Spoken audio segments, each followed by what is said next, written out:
Kahal Kadosh Baruch Hu, Shalom Uvracha, à vous tous qui êtes en Eretz Israël ou en Chutz La'aretz. Nous allons enfin tous nous retrouver ce Shabbat, puisqu'il y avait, comme vous le savez, une semaine de différence dans nos lectures de la Torah. En Chutz La'aretz, la lecture sera celle de Chukat Balak, et en Eretz Israël, ce sera Balak. Or, aujourd'hui, c'est un anniversaire particulier, puisque au moment où je vous parle, nous sommes le 9 Tammuz 5780. Et c'est pas à n'importe quelle date le 9 Tammuz. En 5004, c'est-à-dire il y a 776 années, veille de Shabbat Chukat, eh bien, se produisit un événement qui changera sans doute le cours de l'humanité, c'est-à-dire d'abord du destin du peuple d'Israël, mais aussi forcément l'humanité tout entière, puisque c'est toujours ainsi, tout ce qui se passe avec le peuple d'Israël a des conséquences sur l'humanité entière. C'est ainsi que il y aura des charrettes, 24 en tout, qui seront remplies d'exemplaires du Talmud, mais aussi des commentaires de Rashi, des Baalei HaTosafot, qui seront brûlés. Certains font démarrer cela dans les années 1242 et un deuxième brûlant en 1244. Enfin bref, ça fait donc à peu près 776, 778 ans. Et que s'est-il passé? Pourquoi il y a eu une haine si féroce? En fait, il s'agissait d'instruire le procès du Talmud et de ses maîtres. Et en faisant le procès du Talmud et de ses maîtres, on en est arrivé à tous les autodafés de l'histoire, bien que certains existaient avant. Mais c'est surtout à partir de ce moment-là qu'il y a eu un déferlement de haine dans l'Europe, que cela soit après dans l'Espagne de 1492 avec l'expulsion des Juifs d'Espagne, mais toute la haine antisémite d'origine chrétienne à l'époque, qui a évidemment changé de visage, qui s'est produit de manière différente dans les différents pays d'Europe et d'ailleurs. Et tout cela, pourquoi? Parce que, en vérité, il faut comprendre la grille de lecture que la Torah nous offre. On voit en effet que dans le Sefer Bemidbar, nos Chachamim nous disent, et le Rav Kook Alav Shalom, le Rav Tzvi Yehuda insiste beaucoup là-dessus, pour dire que le Sefer Bemidbar, c'est le Sefer Haderech. Le livre de Bemidbar, tout le livre de Bemidbar, c'est le livre du chemin. De quel chemin? C'est non seulement le chemin qui relie la sortie d'Égypte à l'entrée en Eretz Israël, à l'époque ancestrale, à l'époque de la sortie d'Égypte, mais c'est aussi la traversée du peuple d'Israël à travers les 4 exils dans le désert des nations, pour reprendre l'expression du prophète Isaïe.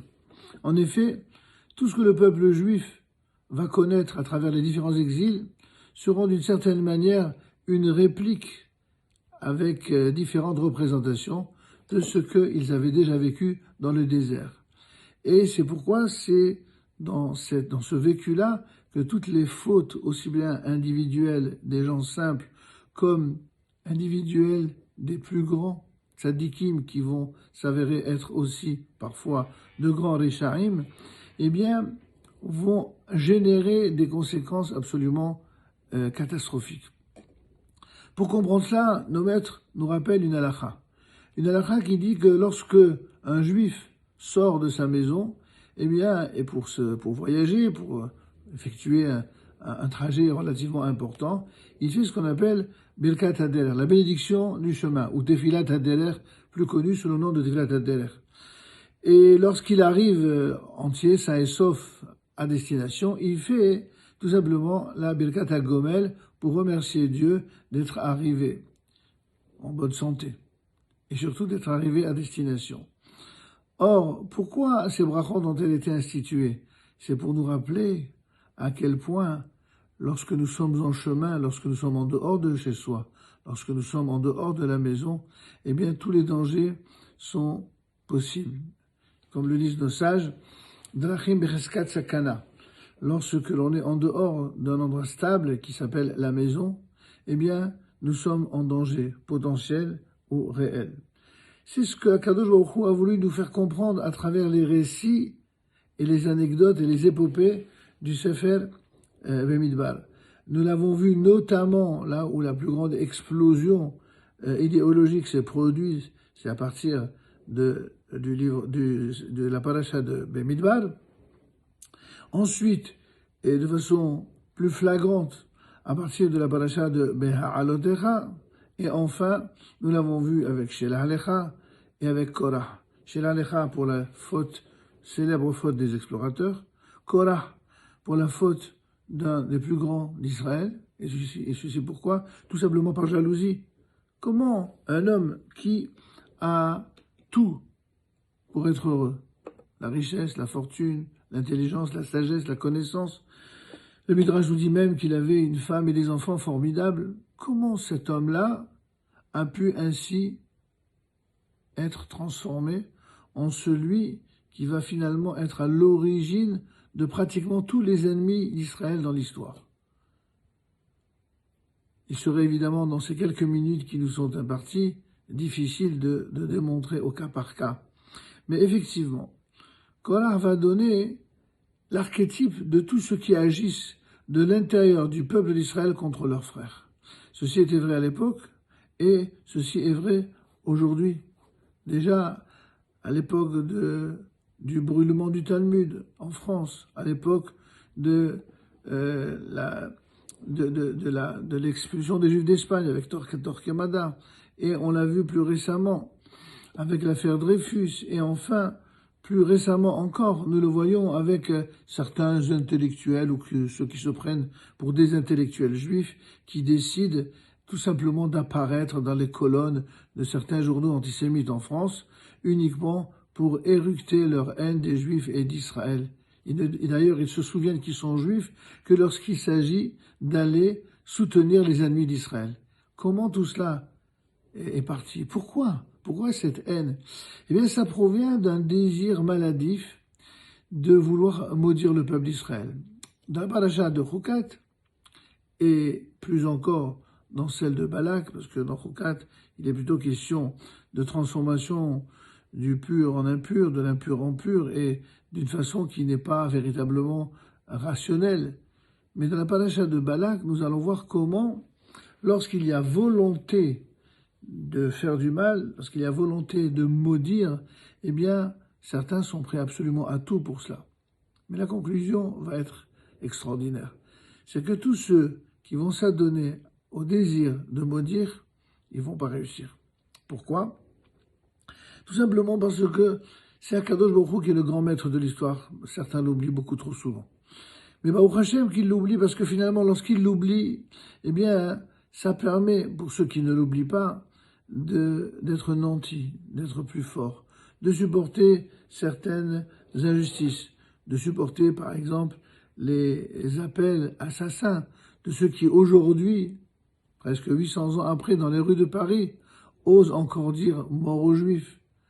Et ça, le comble de l'ironie, des gens qui prétendent une fois, n'est-ce pas, se réunir et manifester pour l'intérêt des salariés, une autre fois pour soutenir la cause antiraciste. Quelle que soit la cause, eh bien, il y a toujours un prétexte pour certains à vouloir maudire le peuple d'Israël. Ce désir de maudire le peuple d'Israël, c'est tout simplement la jalousie, la même jalousie que Korah. Cette jalousie qui fait qu'on croit qu'en le maudissant, eh bien, on va réussir à le renverser. On va réussir à dire du mal de lui, à monter les uns contre les autres, et surtout les personnes à problème, les frustrés, les éternels frustrés, ceux qui sont jaloux, ceux qui sont toujours dans l'attente de quelque chose, que ça leur tombe du ciel, au lieu de prendre leur destin en main, au lieu de prendre des responsabilités, au lieu d'être audacieux, mais dans le bon sens du terme, au lieu de construire des chemins de droiture et de paix réels et non factices, simplement pour s'unir contre Israël, eh bien, on le voit à travers la paracha de Balak, où l'on voit d'une manière fantastique comment le Rav Kook alav shalom explique Ki Baruch Hu. Extraordinaire. Ki Baruch Hu. Ribono Shalom Modi ale Bilam. Lo ta'oret ha'am Ki Baruch Hu. Qu'est-ce que fait Moshe Rabbeinu? Il lui dit à Bilam, ce prophète des nations, qui a été engagé tel un mercenaire spirituel pour maudire le peuple d'Israël, il lui dit, mais te fatigue pas. Ne maudis pas ce peuple. Ce peuple est béni. Tu pourras rien. Alors c'est vrai que dans l'histoire, beaucoup de choses malheureuses et même horribles se sont produites contre le peuple d'Israël. Certains ont cru à cause de cela que le peuple d'Israël était abandonné, mais en réalité, ils ont oublié ce que la Torah nous dit dans cette paracha de Balak. Le peuple d'Israël est un peuple qui est béni, et quoi qu'il en coûte, et quoi que certains en pensent, quoi qu'ils fassent contre ce peuple, ils ne réussiront rien. Ils ne réussiront pas. Tous ceux qui crient mort aux Juifs, un jour viendra, et il n'est pas lointain, où leur jalousie, ce que leurs yeux verront de ce qui est devenu le peuple d'Israël, eh bien, ce sera tout simplement une haine qui va se transformer en des yeux qui seront exorbités, sortis de leurs orbites, tant la jalousie va les consumer de l'intérieur. Et Zad Hashem, en ce jour-là, il y aura, y compris parmi ceux qui aujourd'hui sont jaloux et qui disent du mal, qui veulent maudire le peuple d'Israël, eh bien ils se comporteront exactement comme Bilam. Ils finiront par bénir le peuple d'Israël tant ils verront que le peuple d'Israël, c'est le seul et unique peuple qui, après être passé par tous les obstacles de l'histoire, eh bien, est resté et restera à jamais le peuple le plus lumineux et le plus exemplaire de la planète. Qu'Akadosh Baruch Hu nous donne le zrout de voir cela, que tout le monde voit cela, le peuple d'Israël comme les autres peuples, et qu'en ce jour-là, ils soient tous unis pour servir un seul et même Dieu, Akadosh Baruch Hu Melech Malcha Melachim, Akadosh Baruch Hu Amen, Kine Rasson, Shabbat Shalom et Vorach.